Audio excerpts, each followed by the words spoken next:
oyuna getirdi. Onu bilmiyordu. Bil hayır. Sen yarattın. Sen kayır. Arkadaşlar başlıyoruz.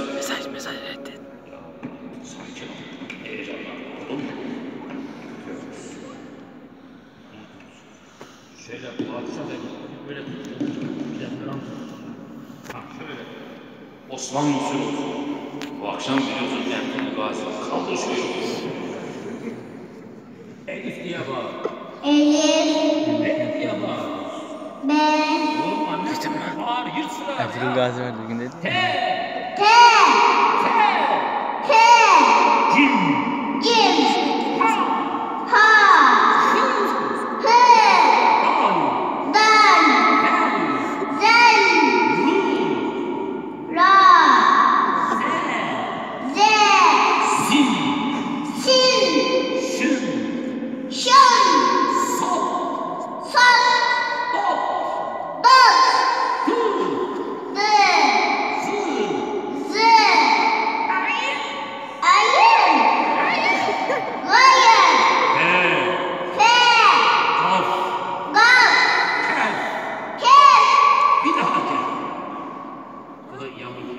Kef de bir daha.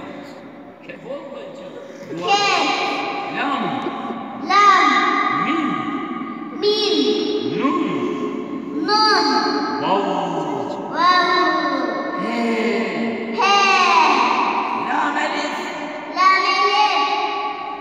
Şu lokumu kaldır. Kaldır havaya. Oğlum kaldır. Lam elif de. Lokumu de oğlum. Lokumu. Ye.